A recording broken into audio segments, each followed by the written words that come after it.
O Senhor esteja convosco, Ele está no meio de nós. Proclamação do Evangelho de Jesus Cristo, segundo Mateus. Glória a vós, Senhor. Naquele tempo, disse Jesus aos seus discípulos: Eis que eu vos envio como ovelhas no meio de lobos. Sede, portanto, prudentes como as serpentes e simples como as pombas. Cuidado com os homens, porque eles vos entregarão aos tribunais e vos açoitarão nas suas sinagogas. Vós sereis levados diante de governadores e reis por minha causa, para dar testemunho deles e das nações. Quando vos entregarem, não fiqueis preocupado como falar ou o que dizer. Então, naquele momento, vos será indicado o que deveis dizer. Com efeito, não sereis vós que havereis de falar, mas sim o Espírito do vosso Pai é que falará através de vós. O irmão entregará à morte o próprio irmão, o pai entregará o filho, os filhos se levantarão contra seus pais e os matarão. Vós sereis odiados por todos por causa do meu nome, mas quem perseverar até o fim, esse será salvo. Quando vos perseguirem numa cidade, fugi para outra. Em verdade vos digo, vós não acabareis de percorrer a cidade de Israel antes que venha o Filho do Homem. Palavra da salvação, glória a vós, Senhor. Amados irmãos e irmãs, que nos acompanham pelos meios de comunicação, o Evangelho de hoje, o capítulo 10 de Mateus, o trecho que nós estamos lendo, está inserido dentro de um dos sermões que é dividido em 5 grandes sermões do Evangelho de Mateus. Aqui é o Sermão da Missão. Nós estamos acompanhando nestes dias o impulso que Jesus dá aos discípulos para que eles vão. Aonde eles devem ir, nós ouvimos estes dias. Primeiro, as ovelhas da casa de Israel. Qual é o conteúdo da missão? Anunciar o reino dos céus. E hoje Jesus vai dizer do risco que eles correm ao anunciar o evangelho. E ele diz com clareza: Eis que eu vos envio como ovelhas no meio dos lobos. A imagem que Jesus apresenta é exatamente essa. O discípulo dele é enviado como ovelha. E quem conhece a ovelha sabe que é a imagem da mansidão, da tranquilidade, da docilidade. Por isso que Jesus é considerado o cordeiro, é a ovelhinha de Deus, é um cordeiro, não é um lobo. O lobo é o que ataca, o que fere, o que destrói. A ovelha é a mansa, a simples, humilde. É a imagem dada àqueles que seguem de fato a Cristo Jesus e como ele é manso e humilde de coração. Quando ele diz que nos envia como cordeiros, como ovelhas no meio dos lobos, ele sabia exatamente o que era que os seus discípulos iriam passar. Passar pelo sofrimento, passar pela perseguição. E foi o que aconteceu. Os discípulos foram passados praticamente a fios de espada. Nos 3 primeiros séculos do cristianismo, os mártires eram aos montes. Ou seja, os lobos, as feras estavam devorando os cristãos, mas eles precisavam permanecer firmes no manto do Senhor, que era de ser ovelhas.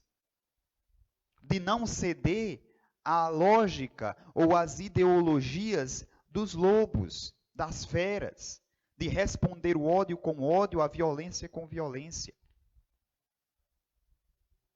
E nós bem sabemos, e a história nos mostra isso, que por mais que esse discurso pareça ineficaz, mas ele não é. Porque a lógica aqui é o amor contra o ódio.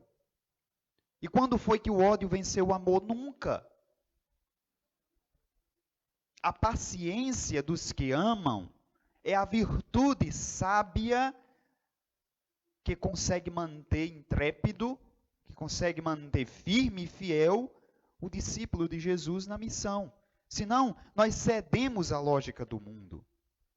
Qual é o nosso grande desafio? De permanecer como cordeiros e não como lobos. Porque quando nós nos deparamos com uma situação onde há lobos querendo nos devorar, qual é a nossa reação? De ser mais forte, mais poderosos do que eles e destruir. Bom, quando nós cedemos, nós deixamos de ser ovelha e passamos a ser lobos. Deixamos de ser vítimas para ser opressor, para ceder à lógica do mundo. É difícil, repito, é sempre muito difícil, porque exige paciência, mas o amor sempre vence. A Babilônia se insurgiu contra os cordeiros de Deus. Quem venceu? Deus. Roma se impôs como império contra os cristãos. O império de Roma foi destruído há séculos e séculos atrás.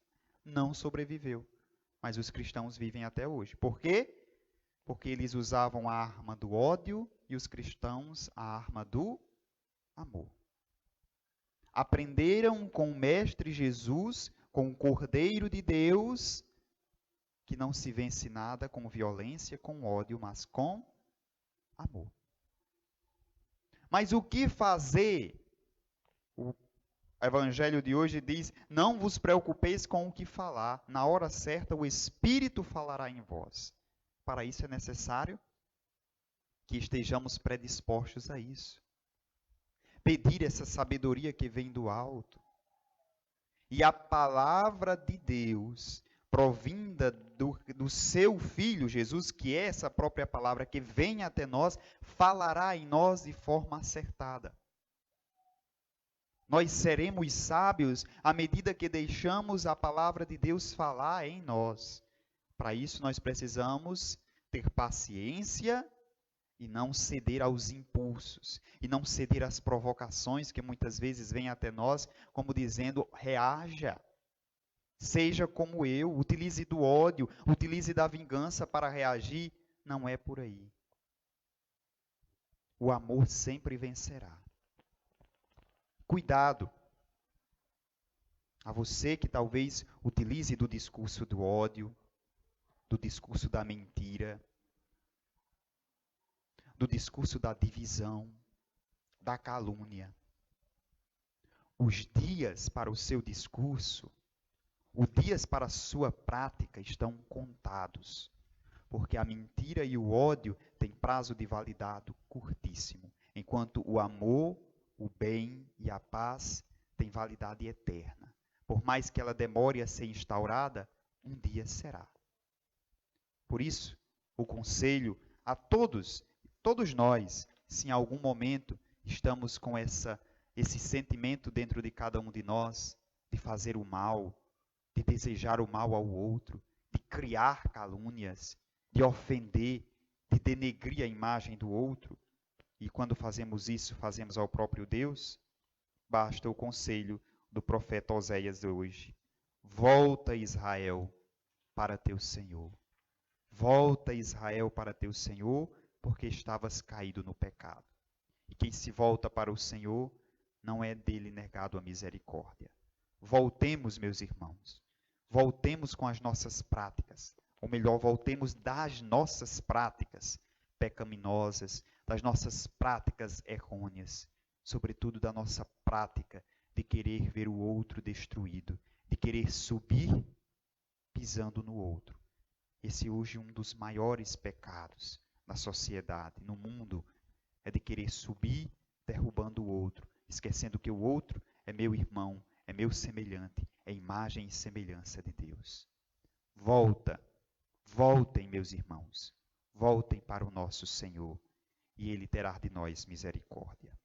Louvado seja nosso Senhor Jesus Cristo, para sempre seja louvado.